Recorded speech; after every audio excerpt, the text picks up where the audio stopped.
వారందరికీ సమాన అవకాశాలు అందివ్వాలి అనేటువంటి తపన ఏదైతే ఉందో మనకి ప్రస్ఫుటంగా వారు రచించినటువంటి రాజ్యాంగంలో మనందరికీ అర్థమయ్యేటువంటి విషయమే. బాబాసాహెబ్ అంబేద్కర్ గారు వారి జీవన ప్రస్థానం సులభంగా లేదు. ఎన్నో కష్టాలను ఎదుర్కొని ఎన్నో ఇబ్బందుల్ని అధిరోహించి వారు ముందుకొచ్చినటువంటి నేపథ్యం.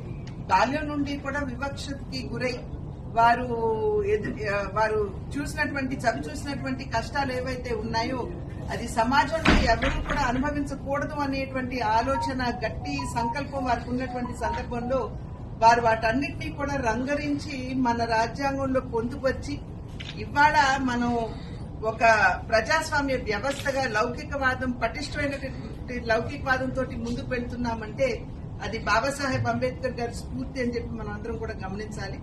అయితే వారి జీవిత కాలంలో ఏ విధంగా వారిని కాంగ్రెస్ పార్టీ అవమానపరిచిందో మనందరికీ తెలియనటువంటి అంశం కాదు. వారిని రాజీనామా చేయించే పరిస్థితులు నెలకొల్పి పోని వారు రాజీనామా చేసిన తర్వాత మళ్లీ వారు ఎన్నుకోబడకుండా పార్లమెంట్ కి రాకుండా చూడాలి అని అనేక విధాలుగా, శత విధాలుగా కూడా కాంగ్రెస్ పార్టీ వాటిని అడ్డగించినటువంటి విషయం మనందరికీ తెలుసు.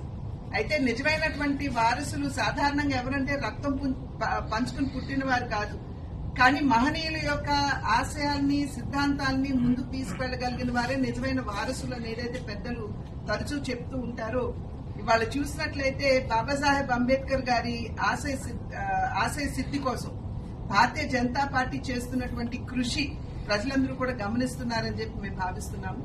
సమాజంలో అన్ని వర్గాల వారికి కూడా న్యాయం చేకూర్చాలనేటువంటి దిశగా అడుగులు వేస్తూ, అదేవిధంగా మహిళల యొక్క సాధికారత కోసం ఏదైతే బాబాసాహెబ్ అంబేద్కర్ గారు అంకితమై ఉన్నారు దానికి సైతం భారతీయ జనతా పార్టీకి అంకితమవుతూ ఇవాళ అనేక కార్యక్రమాలు చేసుకుంటూ ముందుకు వెళ్తున్నటువంటి సందర్భంలో భారతీయ జనతా పార్టీ బాబాసాహెబ్ అంబేద్కర్ గారికి అర్పించేటువంటి నిజమైన నివాళి వారి సిద్ధాంతాలని ముందుకు తీసుకెళ్లటమేనని చెప్పి తెలియజేస్తున్నారు.